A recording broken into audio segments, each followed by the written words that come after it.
하늘 뿐인 거죠? 바람일 수도 있고요. 사실은 어려서부터 준비하면 충분히 가능한 일이기도 하고. 그래서 이따 말씀을 드리겠습니다만 얼마나 이제 오늘 시청자분들께서 본인 생각뿐만 아니라 자제분이나 손주님 때를 생각하면서 이 방송을 들으셔야 그리고 꼼꼼히 적어가면서 나는 못했지만 우리 아이들한테 하면 꼭 시켜야 되겠다 이런 생각을 하시면서 들으면 아주 좋은 그런 공부가 되리라 생각이 됩니다. 갑자기 희망이 조금 생기는 그럼요. 나는 못해도 우리 애들은 잘하면 좋겠다 싶으시잖아요. 네. 강의 그런 내용이에요? 그렇습니다. 네, 강의 쳐야 되겠습니다. 네, 감사합니다.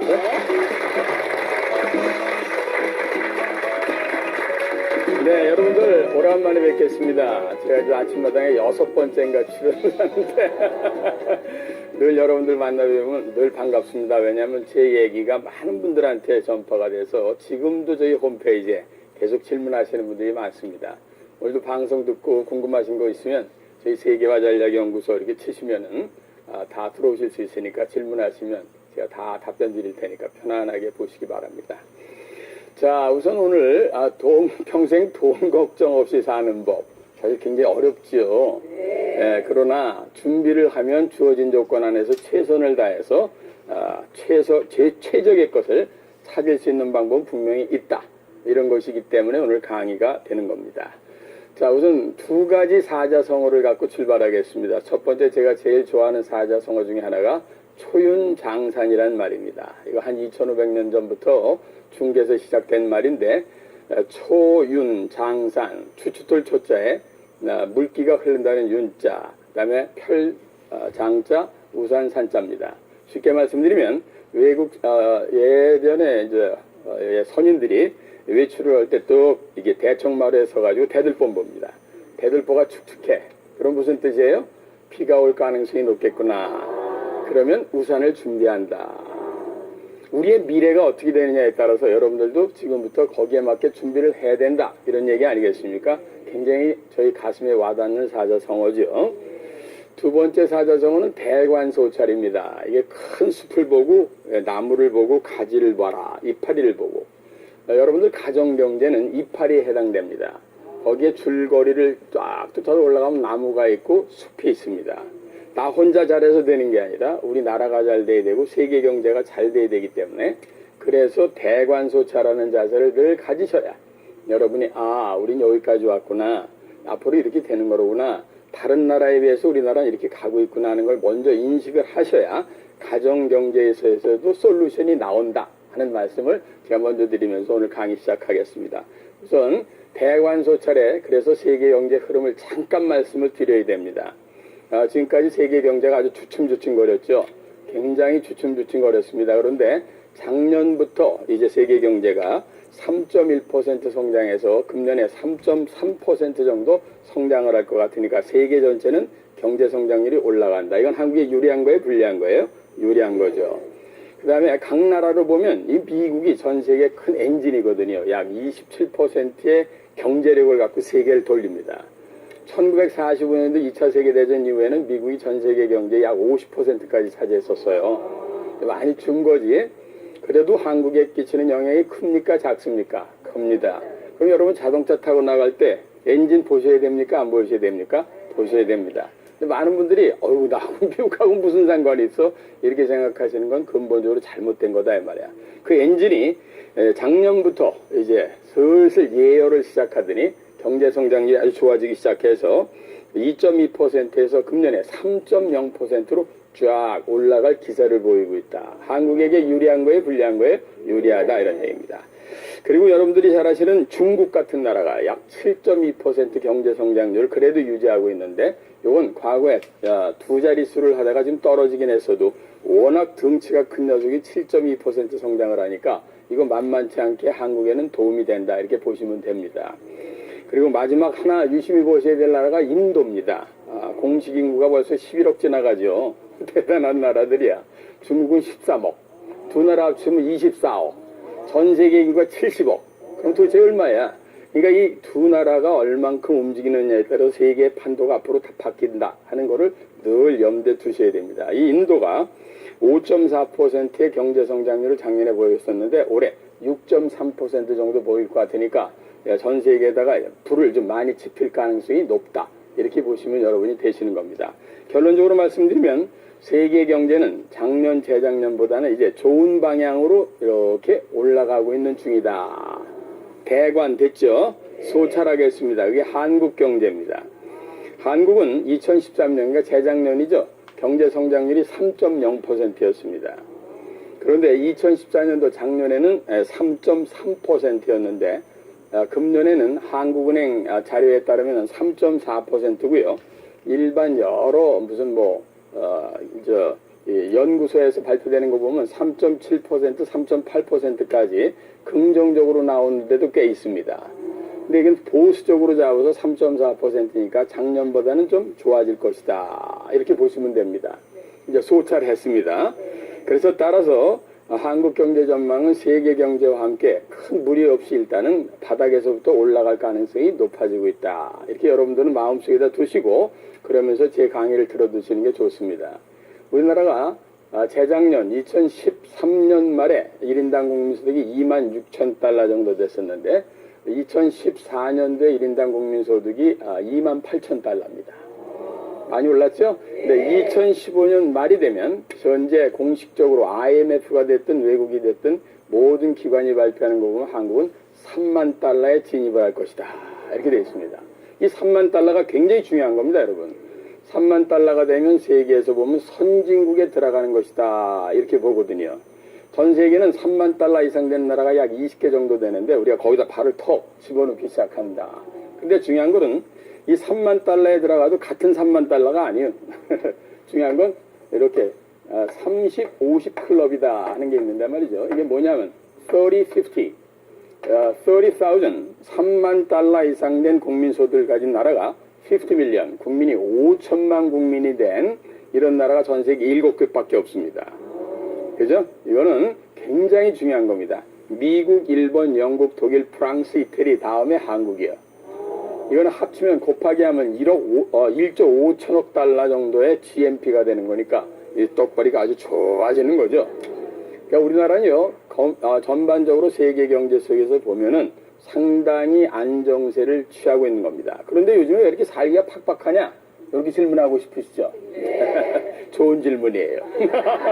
자문자답해야 돼, 내가. 왜냐? 과거에 워낙 경제 성장률이 7%, 8%로 가던 것들이, 요것들이 3%, 4%가 되니까 들어오던 돈의 속도가, 수돗물이 들어오는 속도가 좀 늦어지는 겁니다. 이게 콸콸 나오던 수돗물이 졸졸 나오면 신경질 나야 안 나요? 지금 여러분이 그런 상태예요. 이거 이렇게 안 나오고 그래. 이렇게. 그런데 이 정도 물이면 세계 평균으로 보면 어떤 게 좋은 거예요? 나쁜 거예요? 좋습니다. 역시 수강생들의 태도가. 아까 내가 다 얘기했잖아요. 그러니까 절대로 나쁜 상황 아닙니다. 그러니까 우리나라 경제를 비관적으로 보시지 말라 하는 말씀을 꼭 드리고 싶습니다.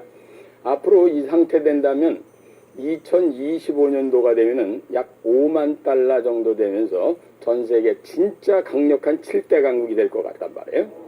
그리고 2030년에서 35년 정도, 이건 예측하는 기관에 따라서 약간씩 다른데, 그게 약 6만 달러 이상 되면서 우리나라가 전 세계 5대 강국 안에 들어간다. 저는 미래경제학을 하는 사람으로서 많은 분들에게 얘기합니다. 우리나라는 전 세계 5대 강국 안에 반드시 들어갑니다. 그런데 중요한 건 5대 강국이 누구냐?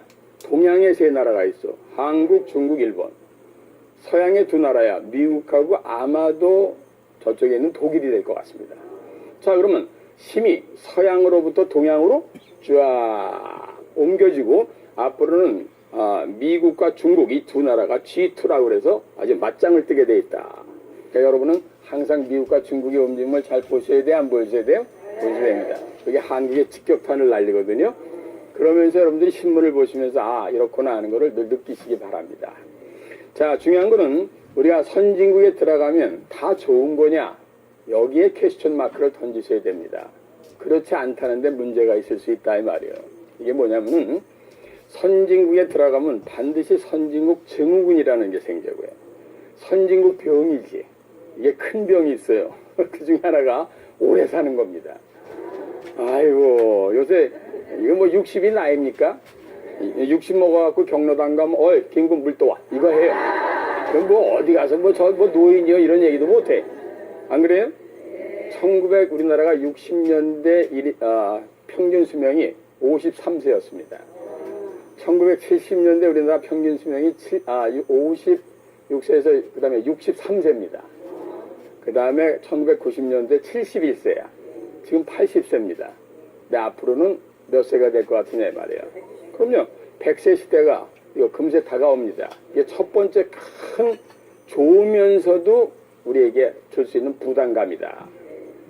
두 번째 평생 직장이라는 게 없어집니다. 평생 직장이 있다고 생각하시는 분 정신과 치료를 강력히 공감합니다. 예? 평생 직장 없는 거예요. 왜 없느냐 이렇게 물어봅니다. 첫째, 만약에 자기가 60세까지 KBS에서 근무를 했어요. 윤인구 아나운서가. 그래도 나가면 첫 번째 직장을 마친 거예요. 왜? 100세까지 살면 몇 세까지 일하셔야 될 것 같아요? 80세까지는 일해야 됩니다. 그럼 20년 더 일하셔야 돼. 그러니까 첫 번째 직장을 마친 거지. 이게 평생 직장이 아니었다 이 말이야. 근데 뭐 그 60세까지 가는 KBS 같은 데는 뭐 별로 직장이 없잖아. 그죠? 그러니까 평생 직장은 없는 겁니다. 두 번째는 여러분들 다 중간에 다니다 보면 회사에서 전부 그만두게 합니다. 왜? 선진국 가게 되면 왜 평생 직장이 없어요? 세계적인 기업들하고 기업들이 막 경쟁을 해야 되거든. 선수 교체 해야 돼, 안 해야 돼요? 해야 됩니다. 그죠? 그렇지 않으면 선진국하고 싸워서 이길 수가 없어. 그러니까 자연스럽게 평생 직장은 없다. 이렇게 보셔야 돼요. 세 번째 병이 큰 병이에요. 그게 상대적 빈곤감이 커진단 말입니다. 여러분들 다 상대적 빈곤감. 저도 있어요. 그거 없는 사람이 있어요? 절대적 빈곤감이라는 건, 야, 배고파 못 살겠다. 죽기 전에 살 길 찾자. 이게 절대적 빈곤감입니다. 상대적 빈곤감은 뭐예요? 옆에 있는 애가보다 내가 더 신경질 나. 여성분들 많으니까 이 명품 핸드백 좋아하잖아. 명품 핸드백. 그렇게 좋아하고 그래? 나 36개월 활구로 끊는 여자도 봤어요. 진짜로. 근데 이좀 누구한테 선물하는 줄 알았더니 나중에 보니까 지가 들고 나가더라고. 네. 중요한 건 전혀 안 어울려. 진짜를 들었는데 가짜 같더라고. 그거 왜 이렇게 갖고 싶어 할까요? 명자도 가졌으니까. 여러분이 만약에 지리산에 혼자 살아. 그죠? 명품백, 루이비통 메고, 진달래꽃 하고, 도라지 캐러 가. 그건 미친 사람이야. 그죠? 그런 데 가면 절대로 그거 필요 없습니다. 근데 여기서는 볼 때마다 그거 보여.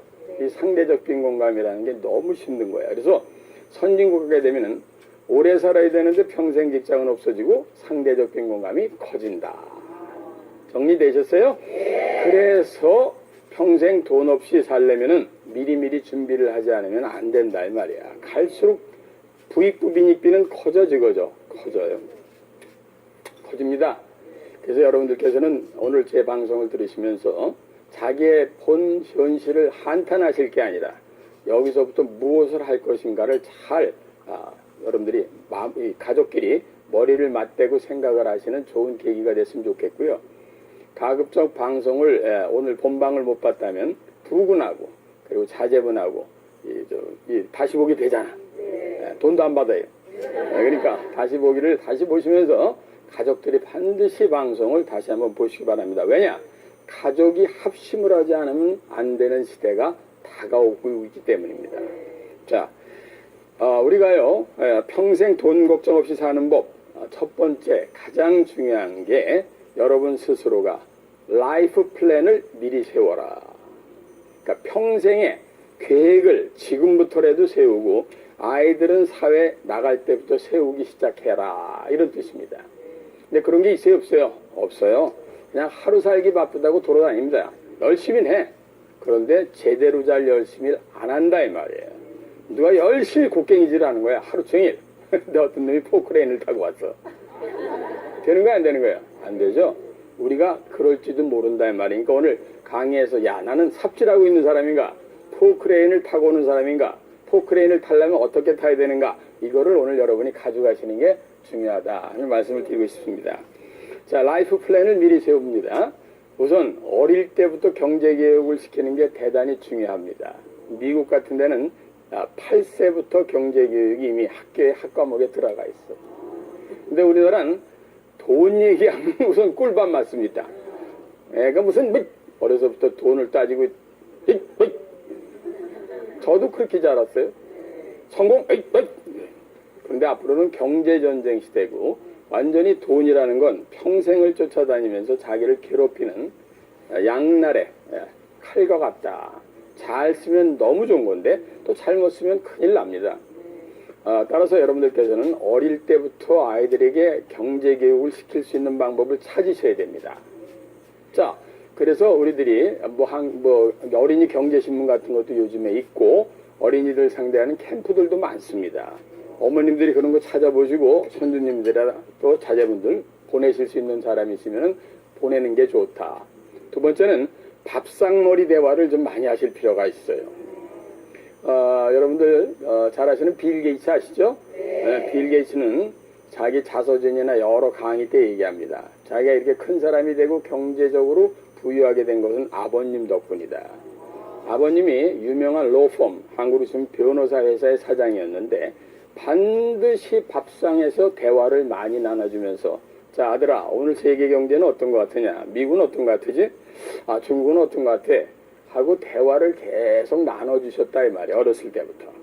그리고 도서관을 자주 가서 찾아보고 책을 가까이 했다. 그래서 오늘날 마이크로소프트의 빌 게이츠 같은 사람이 나올 수 있었다, 그런 얘기입니다. 사실 여러분들 말이죠, 밥상머리 대화에 주로 뭐 합니까? 그죠? 그런 거 안 해. 왜? 엄마들 아빠들이 그렇게 훈련을 받아오지 않았기 때문입니다. 그래서 저는 오늘 강력히 이 방송을 통해서 여러분들께 부탁드립니다. 지금부터라도 부모님들이 변해야 아이들의 미래가 변한다. 반드시 기회 되시는 대로 밥상머리 대화를 하시고, 부모님들은 특히 매스컴을 보실 때도 드라마도 좋지만 중요한 그 경제 방송이라든가 이런 것들 경제신문도 좀 보시면서 자기가 찾아보고 아이들하고 대화를 나누는 그런 분위기에 가정을 만드는 것이 가장 중요합니다. 유태인의 예를 한번 들어볼까요? 전 세계 인구가 70억입니다. 그 중에 0.2%가 유태인인데 1,500만 명이에요. 굉장히 작죠? 전 세계 재산의 30%가 유태인 거야. 아시겠어요? 어마어마합니다. 제가 미국에 있을 때 미스터 멀린이라고 좀 돌아가셨는지 모르겠는데 제가 너무나 저하고 거래도 많이 하고 저를 많이 도와주신 분인데 지독합니다, 유태인들. 근데 계산이 분명해. 너무너무 정확해. 그 사람들은요, 어려서부터 돈에 관한 철칙이 있어요. 뭐냐, 13살이 되면 성인식을 하거든요. 그때 주변 사람들이 그 친구를 축하하면서 미국 중산층 기준으로 약 5만 달러 정도를 마서 아이한테 줍니다. 그럼 5천만 원 정도 된다고 쳐요. 어린아이한테 이게 너한테 주는 처음이자 마지막 돈이다. 이게 중요한 거예요. 나중에 또 줄게 이게 아니고. 그러면 이 아이는 대학 들어갈 때까지는 그 돈을 부모님과 함께 굴리는 거를 계속해서 상의해서 가. 그리고 대학이 들어가면 본격적으로 자신이 그것을 굴리도록 애를 써. 이게 굉장히 중요하죠. 그러니까 돈만 보면 아주 눈이 반짝반짝 하는 사람들이야. 그러니까 전 세계 30% 재산을 0.2%인 1,500만이 휘둘르고 앉아 있지 않습니까? 우리들 어려서부터 아이들에게 통장도 만들어주고 자기가 입출금도 시켜보고 뛰어다니면서 같이 신문도 보고 읽고 하는 거를 지금부터라도 반드시 가정에서 시작하셔야 됩니다 하는 말씀을 꼭 드리겠습니다. 한국 주부들의 경제 지식이 미얀마 수준보다 못하다, 이런 경제 기사가 있어서 난 당연하다 생각했어요. 왠지 아세요? 미얀마는 과거에 영국에 오랫동안 지배를 당했었거든. 영국 사람들은 어려서부터 경제교육을 시키는데 거기 가서도 영국 시스템을 가르쳤기 때문에 미얀마 사람들은 그렇게 할 수 있었단 말이에요. 아시겠죠? 우리나라 주부님들의 경제 지식 수준 굉장히 낮습니다. 여기서 제가 질문 드리면 답할 사람 거의 없는 질문을 팍팍 내던질 수 있거든요. 그죠? 우리들 공부 좀 해야 됩니다. 왜? 구구단을 외우는 사람이 수학 문제 빨리 풀고 경제를 아는 사람이 돈 버는데 쉽다, 이런 생각을 갖고 여러분들 계속 노력을 하시기 바랍니다. 자, 그리고 두 번째는 앞으로는요, 직장의 개념에서 평생 직업의 개념을 갖도록 늘 애를 쓰시고 자제분들하고 대화를 나누셔야 됩니다. 아까 그랬죠? 평생 직장 없다고? 네. 없어요. 그럼 평생의 개념을 한번 따져보자 말이에요. 아까 말씀드린 대로 제가 1960년대는 53세라고 그랬잖아. 근데 지금 80세란 말이에요. 그 당시엔 평생이 53세 정도 됐을 거예요. 환갑잔치 했어요, 안 했어요? 했지. 그땐 해야지. 왜? 아이고, 그렇지. 근데 지금 환갑잔치 하는 사람은 야단 맞아. 제가 올해 환갑입니다. 근데 나보러 환갑잔치 하라고 그러면 어떻게 해, 이거? 그죠? 미역국이나 그냥 대강 끓여 먹고 나가는 게지. 왜? 너무 젊고 건강해요. 옛날엔 사는 사람이 없기 때문에 참 60년 동안 잘 사셨습니다 해서 환갑잔치 해드리는 거 아닙니까? 앞으로는 칠순잔치도 없어질지 몰라. 그러니까 평생의 개념은 앞으로 80세 100세다. 80에서 100세로 간다. 이런 생각을 여러분이 반드시 하셔야 돼. 평생의 개념이 달라졌다. 그러니까 직장도 한 번 다녀서 되었어요, 안 되었어요? 안 되지. 그러니까 second life, 두 번째 인생, third life, 세 번째 인생을 살아야 될지도 모른다. 어떤 사람은 네 번째 인생을 살아야 될지도 모른다 이 말이에요. 이걸 항상 염두에 두면서 직장 생활하는 사람들도 미리미리 준비를 하셔야 된다 하는 겁니다. 자, 지금 말이죠. 직장 다닐 때 미래를 생각하면서 살아니까 직장 다닐 때 농땡이 쳐라 이렇게 혹시 들으시는 분이 있으면 오산입니다. 제가 왜 직장 생활을 할 때 열심히 해야 되느냐 하는 말씀을 잠깐 드려야 됩니다. 오해가 없도록. 여러분이 다니고 있는 직장에서 최선을 다해야 그 안에서 여러 가지 자양분을 쭉 빨아들이고 있어야 나중에 second, third life를 살 때 그 자양분을 갖고 여러분들이 굉장히 도움을 받을 수 있기 때문입니다.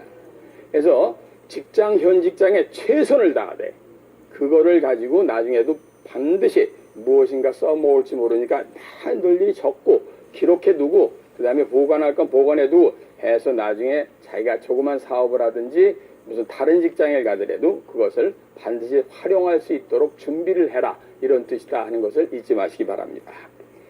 자, 그 다음에 요즘에는 그래서 뭐 4호정 5륙도 이런 얘기 많잖아요. 기분 나빠요. 4호정 5륙도 아시잖아요.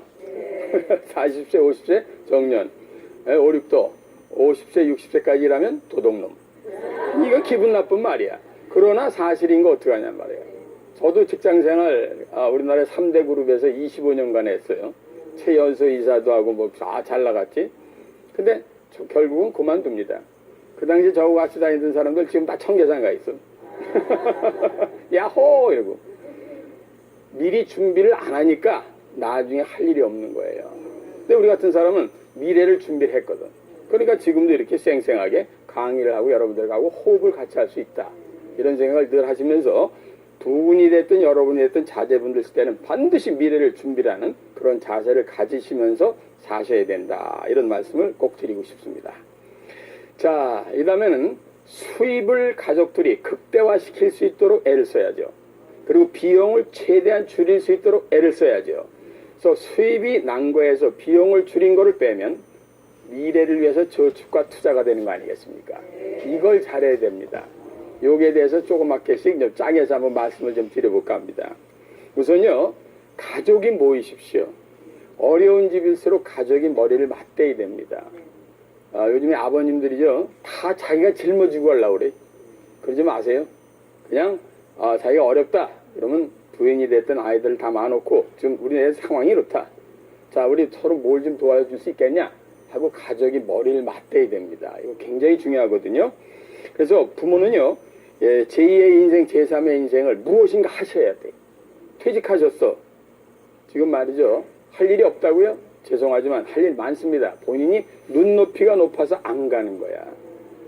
외국에 좋은 애들, 한국에 좋은 애들 가끔 나오죠? 교장 선생님 출신이 그 학교에 뭘로 가서? 수의로 가서 일하시는 분도 보잖아. 미국에 굉장히 큰 기업의 CEO 했던 분이 그 회사 수의로 가서 하는 거야. 그건 즐기면서 하는 거야. 왜? 돈도 벌고 너무 많은 몸에 에너지가 남아있단 말이에요. 그걸 그냥 삭히지 못하면 사람이 빨리 늙습니다. 아시겠죠? 나이 드실수록 일이 있으셔야 돼요. 여러분들 참 복 받으신 분들. 이게 돈 받으면서 공부하잖아요, 이 양반들. 아이고, 너무 좋아. 그래서, 그래서 이런데 막 쫓아다니셔야 된단 말이야. 아르바이트 자리 얼마든지 있어요. 난 요즘에도 가끔 지하철이나 또 우리 사무실에 오시는 분들이 있어요. 한 65세, 70세 되신 분들이 킥 서비스. 가져오신단 말이에요. 지하철 타고. 아유, 깍듯이 맞이하죠. 애쓰십니다. 그분의 과거가 뭔지 모르니까 그 양반이 나보다 나았던 분인지 아무도 몰라. 그러나 우리는 그걸 무시해서는 안 돼. 아직도 우리가 후징북성 그런 인식이 있기 때문에 에이 저거 하는 사람 이런단 말입니다. 왕년을 따지지 마라 이 말이야. 왕년은 지나간 거야. 앞으로 살 인생이 중요하다. 이런 것들에 대해서 가족끼리 서로 힘을 합쳐서 여러분들도 부군들한테도 힘을 주셔야 됩니다. 아시겠죠? 자제분들 20세 되면 그냥 독립시켜야 돼. 경제적으로 사실은. 근데 우리나라에는 아직 못하죠. 요거 장가들 때까지 내가 책임져 줄게. 저도 그렇습니다만 사실은 미국 같은 데 보면 딱 20살 대학 가죠? 그러면 딱 독립. 그래서 자기가 기숙사를 들어가든지 나가가지고 아르바이트를 하든지 무슨 짓을 해서라도 돈을 벌고 공부를 해서 장학금을 받든지 해서 공부를 하기 시작하는 아이들이 거의 7, 80%입니다. 근데 우리나라는 7, 80%가 아니라 거의 90%가 부모가 소 하나 팔지 뭐 이러고 나간다. 이게 우골탑 아니야 상하탑이고. 앞으로 여러분들 자제분들한테 좀 냉철해지실 면이 있다. 자제분들 나중에 반드시 기회 되는 대로 시간 나는 대로 아르바이트 시키세요. 시켜서 돈의 중요성도 알고 그 다음에 그걸 모으는 재미도 갖게 하고 경제의식도 갖게 하고 하는 것이 대단히 중요하니까 그걸 반드시 실행하시기 바랍니다. 따라서 부모님들은 제2의 인생, 제3의 인생을 그냥 사는 걸 즐기셔야 돼. 내가 왕년에 뭐 이거 누가 먹여줍니까? 그죠? 일 안 하시고 퇴직하시고 일 안 하시는 분 보세요. 금세 늙어. 그죠? 근데 우리 같은 사람은 일하고 그러니까 어때요? 뭐 그래. 아이고 또 이런 걸 들어야 기분이 좋으니. 자, 농담이고요. 어쨌든 간에 일을 한다는 건 즐거운 일입니다. 자기가 먹고 살만한 게 있는 사람도 나가서 일하는 게 좋지요. 맨날 골프 쳐나 그래? 매일 골프 쳐? 산에 매일 다니나? 그거는 사실은 큰 낭비입니다. 여러분들 일하시면서 자제분들한테 그것도 보여주셔야 되고 자제분들은 반드시 무엇인가 잡을 찾도록 애를 써주시기 바랍니다. 그 다음에 필요하다면 이제 그러니까 외벌이에서 맞벌이가 되는 거야. 제가 35년 전에 미국에 갔을 때 말이에요. 가서 한 5, 6년 동안 있으면서 공부다 그럴 때 말이죠. 미국을 보면 10명 중에 9명이 맞벌이야. 근데 저는 지금까지 외벌이야. 아주 불쌍한 외벌이. 근데 저희 세대가 외벌이의 끝입니다. 틀림없이 끝이야. 아시겠어요? 앞으로는 상대적 빈곤감이 커지기 때문에 남자 혼자 벌어서 웬만한 남자 만나지 않고서는 혼자 벌어서는 안 돼. 그러니까 외국 사람들은 돈도 필요하지만 자기의 하고 싶은 욕망 이런 걸 채우기 위해서 반드시 일을 하러 나가는 경우가 많아져서 그렇게 많은 사람이 맞벌이 시대로 간다. 여러분들 그런 거를 대비하시고 자제분들을 끌어주셔야 됩니다. 자, 그 다음에 아까도 말씀드렸지만 부모가 자식을 끝까지 책임져야 된다. 이런 사고 우리 없앱시다. 아시겠죠? 그냥 딱 끊는 거야. 근데 사실 쉽지는 않아요. 그 다음에 여러분들은 장기 보험이나 연금 같은 거를 여러분 능력 한에서 자꾸만 들어두시는 게 좋습니다. 자, 보실래요? 우리나라 국민연금 많은 사람들이 이거 믿지 않았었어요, 처음에. 저거 오래 못 가. 그래가지고 제가 국민연금 1세대거든요. 우리 선배님들 같이 있던 분들 중에 한번 정산을 해줬을 때가 있었다. 근데 전부 목돈 가지고 가져가셨어. 지금 아주 땅을 치고 후회해.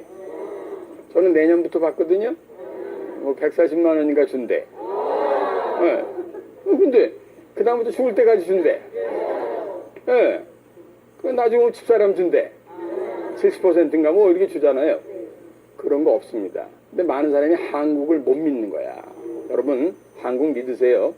저는 긍정론자도 아니고 부정론자도 아니고 중립입니다. 한국 잘 될 나라입니다. 그걸 내가 오늘 설명 못 드려서 안타까운데 시간이 없어서 한국 틀림없이 잘 돼. 5대 강국까지 가. 걱정하지 마세요. 예. 그러니까 한국에서 국민연금이 없어진다. 그런 생각 자꾸 괴담에 속지 마십시오. 일단 국민연금 자금 거래도 하실 수 있는 한 하셔야 돼. 나중에 여러분 힘없을 때 몇십만 원 나오는 게 얼마나 큰 돈인지 아세요? 그럼요. 두 번째 장기 보험 같은 데서 연금하잖아요. 그런 건 자기가 잘 선택하셔서 하실 필요가 있다. 왜? 미래를 위한 투자니까. 이렇게 보시면 됩니다. 그리고 집에서 사이드 잡, 더블 잡 같은 거를 하실 수 있으면 꼭 하도록 해라. 이게 뭐냐면 한 가지 일만 하는 건 후진국형이에요. 선진국에 가면요 재밌어. 그래서 아침에 딱 해서 샐러리맨이 5시에 가가지고 그냥 5시 퇴근하네요. 그럼 가서 옷 갈아입어. 두 번째 잡에 가요. 사이드자 더블자. 그 다음에 무슨 뭐 예를 들어서 무슨 뭐 네트워크 마케팅이 됐든 무슨 뭐가 됐든 가서 쫙 사이드 잡을 합니다. 그건 거기서 상용화돼 있어. 왜냐면 자기 혼자 버는 것만 갖고는 미래가 책임져져 안 져져? 안 져지니까 그걸 미리 깨달은 거야. 그 사람들은 그걸 깨달은 지 100년이 넘었단 말이에요. 근데 우린 지금 그 쓰나미가 밀려오고 있단 말이에요. 그 쓰나미가 밀려오는데 이영건 박사가 쓰나미가 옵니다. 그럼 준비하셔야 될 거 아니에요. 그러니까 반드시 할 수 있을 때, 젊었을 때 일을 할 수 있을 때 최선을 다해서 하시는 게 좋습니다 하는 말씀을 드리겠습니다. 그리고 수입을 극대화시킨 거를 가지고 일단 저축을 많이 할 수 있도록 애를 써라. 근데 이 저축도 습관화가 돼야 되잖아요. 그죠? 그러니까 한꺼번에 대부분의 사람들이 돈을 딱 받으면요, 아이, 쓴 다음에 나머지를 저축하지. 이거 안 돼. 그래서 재밌는 걸 제가 들었어요. 하루에 3,000원씩을 자동이체 시키는 겁니다. 3,000원씩을. 한 달이면 10만 원, 1년은 120만 원이에요. 다음에 또 여유되면 또 한 3,000원짜리 또 하나 집어넣어. 그냥 자동으로 떨어져 나가게. 3개쯤 들어가면 30만 원, 1년에, 한 달에 30만 원이죠? 1년에 360만 원 됩니다. 이거를 자꾸만 쓴 다음에 뭐를 하려고 그러면 안 돼. 두 번째, 통장에다 이름을 붙이는 거야. 요건 우리 환갑 때 쓸 거, 아이 학교 때 갈 통장하고 딱 집어넣는 거예요. 그리고는 절대로 통장에 집어넣으면 꺼내지 않겠다. 이런 생각을 하셔야 돼. 아시겠죠? 근데 그건 훈련입니다. 근질근질하지. 적금 타는 날이면 왜 뭔가 부서지냔 말이야. 세탁기가 부서지고. 그건 워낙 부서지게 돼 있는 건데 그날 유난히 눈에 띈 거야. 그냥 가서 고치면 되는 거예요. 근데 바꾸려고 그러잖아요. 그쵸? 그러면 그건 자기의 많은 돈을, 종잣돈을 그냥 버리는 겁니다. 여러분 제발 들어온 돈은 꽉 움켜쥐는 그런 습관을 어렸을 때부터 갖게끔 훈련을 시켜주는 건 대단히 중요합니다. 아시겠죠? 네, 저축은 습관이다. 자, 지금까지는 일단 수입을 어떻게 늘리느냐 하는 얘기를 했어요. 그죠? 네, 수입을 늘리는 방법은 아까 말씀드린 대로 그냥 열심히 자기의 일을 하면서도 사이드 잡, 더블 잡이 됐든 또는 가족이 아르바이트를 하든 그 다음에 아빠 엄마도 세컨드, 서드 라이프를 준비해서 무엇인가 과거를 잃어버리고 하든 이런 노력을 계속 해야 된다 하는 얘기를 한 겁니다. 여러분들께서 우선 수입을 늘리는 부분에 내가 무엇을 못하고 있느냐 하는 거를 자가 체크할 수 있겠죠? 그래, 난 이걸 할 수 있는데 못했구나. 이걸 좀 잘 해봐야 되겠다 하는 게 있다면은 오늘 가서 같이 자제분들하고 머리를 맞대고 한번 해보시기 바랍니다. 특히 자제분들 대학 보내놓고 지금 허리 부러집니다.